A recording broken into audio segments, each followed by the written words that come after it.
De que adianta, meus irmãos, alguém dizer que tem fé se não tem obras?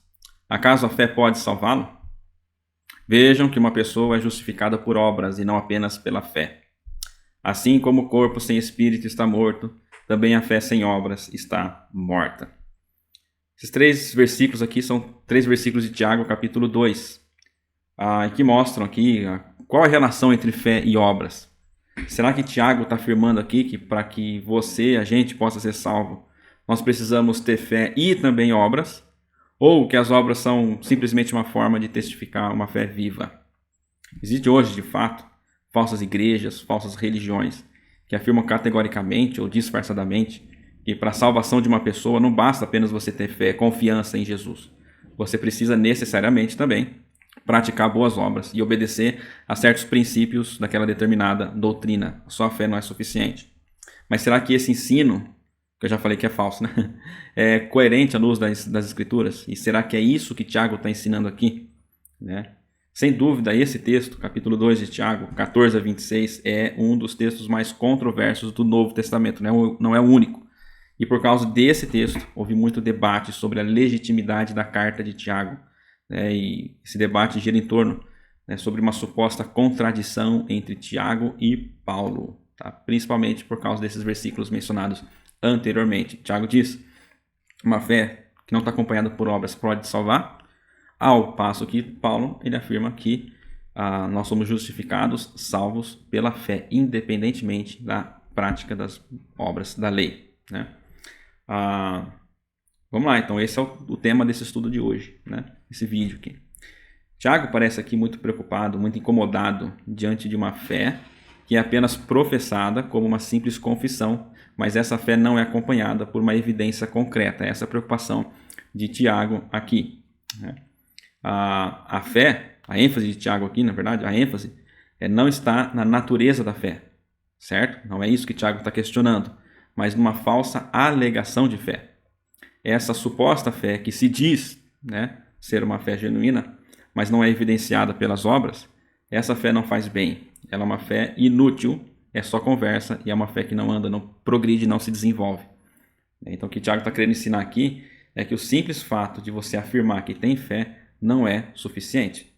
Tá? Que a fé ela é evidenciada pelas obras. Tá bom? Tiago começa aqui, né? De que adianta, meus irmãos, alguém dizer que tem fé se não tem obras? Acaso essa fé pode salvá-lo?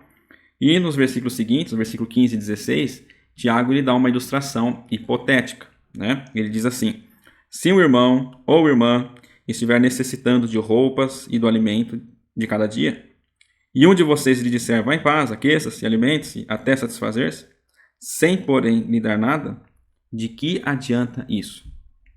Para alguém que precisa do básico da vida para sobreviver, roupa e alimento, esses bons votos sentimentais, né? Vá em paz, né? Ele diz aqui: aqueça-se, alimente-se, até satisfazer-se, eu desejo tudo de bom para você, vou estar orando por você, né? Esses simples votos sentimentais não fazem a menor diferença para encher a barriga e esquentar o corpo, tá? Se nada for feito para suprir essas necessidades básicas e urgentes de roupa e alimentos, de que adianta? Tiago diz aqui, ele termina essa ilustração hipotética, né, com a mesma expressão que ele começou, para dar ênfase. De que adianta você dizer que tem fé, mas você não evidencia por meio de ações práticas e concretas essa fé que você diz ter, né?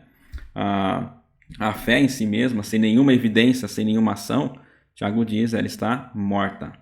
A fé sem trabalho é uma fé sem valor, é uma fé improdutiva, é uma fé estéril. Então, Tiago descreve aqui uma pessoa que tem apenas uma profissão de fé.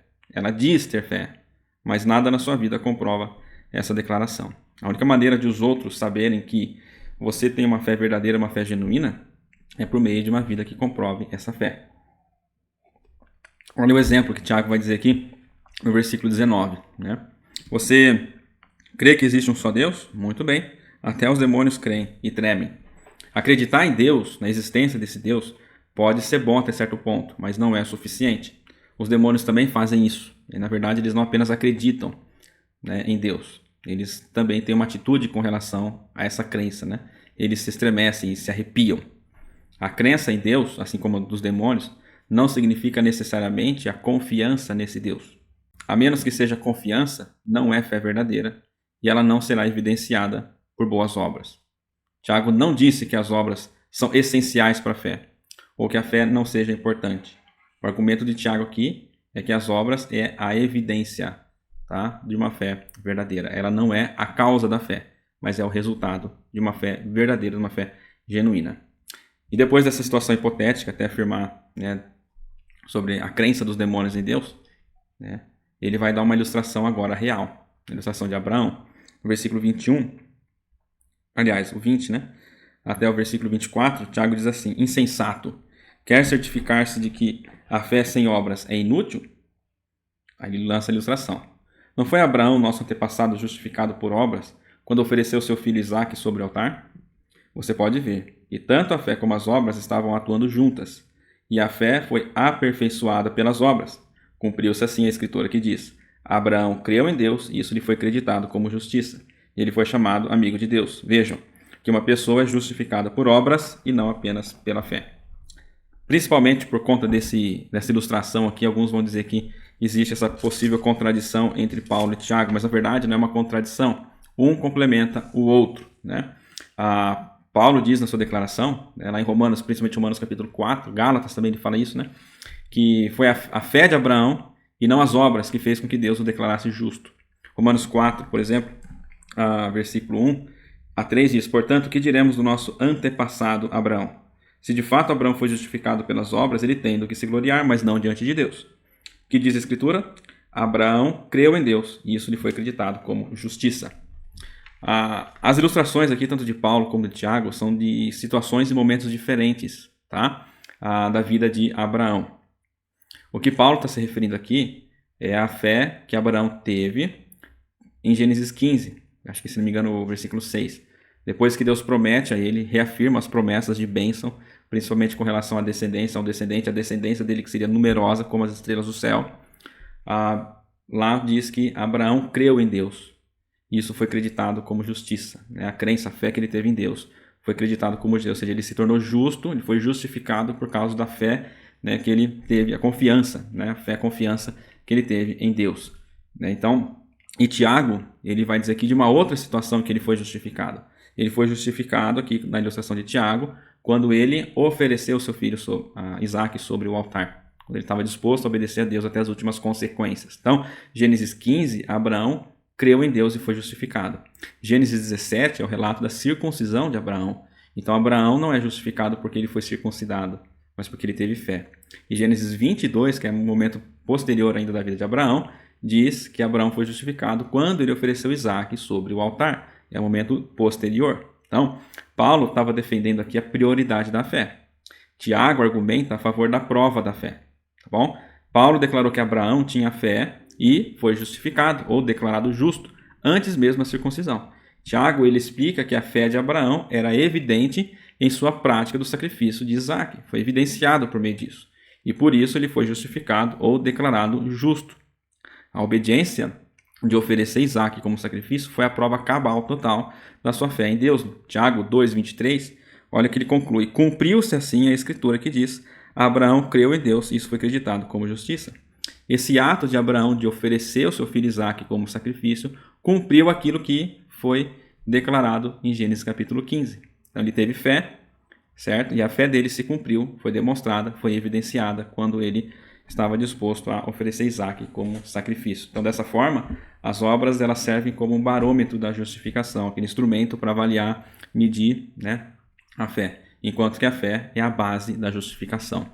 Tá? Então, a fé é a base, as obras é um instrumento para avaliar se é uma fé viva ou se é uma fé morta. Tá? Então, as obras, dessa forma, elas são a finalidade, o resultado da fé. E o verbo traduzido por Tiago aqui, né, na expressão que ele usa no versículo 22, né, e a fé foi aperfeiçoada pelas obras. É o verbo eteloiote, que significa levar até o fim. Tá? A fé encontra sua realização na ação. A fé de Abraão foi aperfeiçoada, levada ao fim, né, foi resultado, né, quando ele evidenciado, né, quando ele ofereceu Isaque como sacrifício. Né? E a conclusão de Tiago aqui, no versículo 26, é muito clara. Ele diz: assim como o corpo sem espírito está morto, também a fé sem obras está morta. A fé e as ações, elas são tão essenciais uma para a outra, como o corpo para e o espírito são essenciais um para o outro. A palavra que Tiago usa aqui, né? Sem espírito, sem obras, é a palavra hores. Sem significa sem ou separado. Então, o espírito separado do corpo, ele está morto. O corpo, ao contrário, né? O corpo separado do espírito está morto. O corpo separado do sopro de vida, a palavra aqui pneumatos, ele está morto. Da mesma forma também, né? A fé separada das obras, ela também é morta, não é uma coisa real. Então, dessa forma, a fé contribui continuamente para o crescimento, desenvolvimento espiritual. Você pode até fazer grandes afirmações de que um cadáver está supostamente vivo, ele ganhou vida. Mas, se esse cadáver que você afirma que ganhou vida, se ele não se mexer, se ele continuar gelado, frio, duro, se não tiver nele sinais vitais, batimentos cardíacos, um pulso perceptível, ele ainda continua morto, apesar das suas alegações de que ele está vivo. Então, as afirmações falsas, elas são silenciadas pelas evidências. De acordo com o que Carlos Oswaldo diz aqui, ele diz assim, que a afirmação de Tiago é que as obras provam a condição viva da fé da pessoa. Concluindo aqui nosso tempo de estudo, Tiago, então, ele testa a nossa fé de acordo com a resposta que nós damos às seguintes perguntas. Primeiro, estou disposto, assim como Abraão, de oferecer a Deus o que eu tenho de mais precioso? Abraão estava disposto, por causa da fé e confiança que ele tinha em Deus. Ele estava disposto a oferecer aquilo que ele esperou tantos anos para ganhar, que é o seu filho Isaac. Qual é o seu maior bem? O que é mais precioso para você? Você está disposto a oferecer isso em sacrifício para obedecer a Deus? Ou não?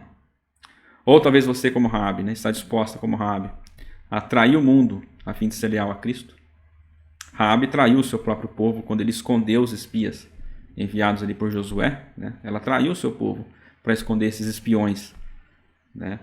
E por que ela fez isso? Por causa da confiança, da fé, né, que ela tinha em Deus. Ela ouviu falar tudo o que Deus havia feito pelo seu povo Israel na libertação, ao longo de toda a peregrinação, né? E isso estremecia, né? Causava medo, pavor, pânico em todo o povo, né? Mas essa fé que ela teve em Deus, né, fez com que ela fosse obediente, né? Tiago diz aqui, caso semelhante ao de Abraão é também o caso de Raabe, a prostituta, que ela foi justificada pelas obras quando acolheu os espias. Então, você está disposto a atrair o mundo, né, para ser leal a Jesus Cristo? Queria deixar aqui 3 perguntas para você poder refletir, tá bom, nesse texto. Em primeiro lugar, examine a sua própria fé à luz de Tiago 2, 14 a 26. Será que as suas ações, as suas atitudes têm refletido a sua crença em Deus? Como que as suas atitudes provam a fé que você tem ou que você afirma ter? Então, examine a sua própria fé. As minhas atitudes são provas da fé que eu digo ter a minha confiança em Jesus Cristo ou não? São contraditórias. Alguma coisa está errada. Uma coisa talvez precise de ser corrigida. Segundo lugar, busque oportunidades para você colocar a sua fé em prática, através de obras, né? Amor ao próximo, serviço, né, ao próximo também. Na ilustração, Tiago fala aqui de oportunidades de servir pessoas que têm necessidades reais. Não era real em Tiago ali, né, apesar de ele falar ali anteriormente, né, de acepção de pessoas, de pobres e tal, né, mas temos pessoas ao nosso redor que estão passando por necessidades reais, que sejam físicas, que sejam espirituais, emocionais. De que forma você pode servir essas pessoas? De que forma você pode demonstrar amor por elas? João, nessa mesma linha, né, se não me engano, João capítulo 3, 1 João capítulo 3, né, ele vai dizer que a gente não deve amar apenas de palavras e de boca, mas em ação e em verdade. Ou seja, não é só você dizer, estou orando, eu te amo, ok? Você dizer eu te amo não vai alimentar o estômago, não vai suprir aquela necessidade real. Mas de que forma você pode demonstrar na prática esse ato de bondade, esse ato de amor para com o próximo. Então procure oportunidades para você demonstrar, colocar em prática a sua fé, né? E em terceiro lugar, como que você pode inspirar outras pessoas a viverem também uma fé ativa e uma fé frutífera. De que maneira você pode fazer isso? De que maneira você pode inspirar outras pessoas, né? Não só uma declaração de fé, mas quando essa declaração de fé ela é acompanhada de atitudes, demonstrações, né, evidentes da minha fé em Jesus Cristo, isso pode ser contagiante para as pessoas ao nosso redor. Pessoas que às vezes estão desanimadas, pessoas às vezes que são infrutíferas, né, na sua caminhada cristã, ao verem as suas atitudes, ao verem a sua empolgação, né, elas também podem ser incentivadas e contagiadas a demonstrar a sua fé em Jesus Cristo. Então pense nisso, examine a sua fé tá? À luz disso. Busca oportunidades para você colocar a sua fé em prática e busca oportunidades para você também demonstrar, inspirar, né, contagiar pessoas. Apesar desse texto, sim, ser um texto muito polêmico, às vezes contraditório, que pode, né, dar um pane aí na nossa cabeça, e aí o que está acontecendo, será que está contradizendo ou não? É um texto, quando entendido corretamente, é um texto muito profundo. É um texto que nos faz realmente pensar e refletir de que forma que eu estou vivendo a minha vida cristã, de que forma que eu estou evidenciando, né, por meio das minhas atitudes, a minha fé em Jesus. Eu preciso parar para pensar, né? Será que pessoas próximas de mim, da minha família, esposa, cônjuge, né, filhos, colegas de trabalho, de estudo, né, eles estão vendo algo diferente na minha vida, né? Ou de repente você é aquele tipo de crente de agente secreto, né? Ninguém sabe, ou até mesmo, poxa, até se espanta, né? Nunca, jamais imaginaria que você era um cristão, ou tem alguma coisa errada aí, né? Então, pare para pensar nisso, né? E aproveite também, né? Comente ali no nosso grupo, né? Mande mensagem para mim, ou até no comentário do vídeo ali também, se você concorda, se você discorda, se você tem outro ponto, né, para acrescentar esse estudo aí também, com certeza vai servir para o acréscimo, né? Outras pessoas que vão assistir esses vídeos também vão poder crescer, né, por meio desses comentários ali, tá bom? Põe lá se foi útil ou não, tá, para você. Qualquer dúvida também que você tenha, pode entrar em contato direto comigo, a gente pode conversar também, mas comente lá, tá? Coloque também suas opiniões, tá? E percepções, não só desse estudo, mas do texto de Tiago, capítulo 2 também, ok? Um grande abraço, Deus abençoe a vida de cada um.